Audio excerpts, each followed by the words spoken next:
What's the most unforgettable meal I've ever eaten? The one that got me grounded for a month. Growing up, my mom was determined to prove she was a better cook than my stepdad's ex. Cooking became her personal competition. She watched nonstop cooking shows, bought expensive ingredients, and forced the whole family to be her test audience. The problem was she was terrible at cooking. Not needs practice bad. I mean somehow burns things that shouldn't burn bad.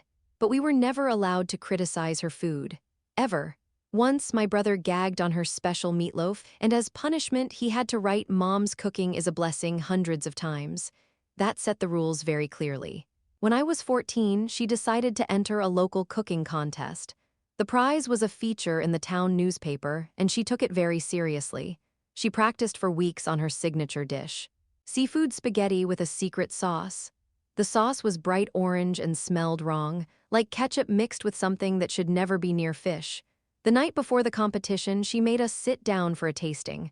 The pasta looked gray. There were whole garlic cloves floating in the sauce, not chopped, just whole.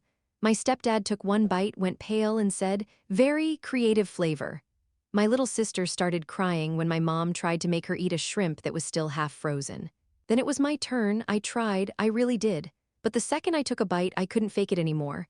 I spat it into my napkin and said, "Mom, this is awful. The pasta's raw, the sauce tastes dangerous, and I think this shrimp might still be alive."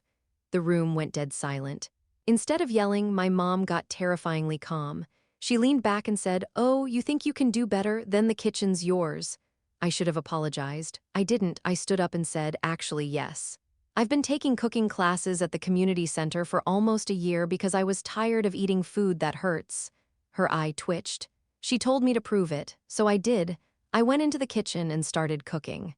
I knew what I was doing: knife skills, timing, seasoning, everything. I made my own spaghetti and meatballs, something I'd practiced many times before. An hour later, I served it. My sister asked for seconds. My stepdad closed his eyes and made those happy eating noises. Even my mom had to admit it tasted good. And then she grounded me for a month for disrespect. Totally worth it.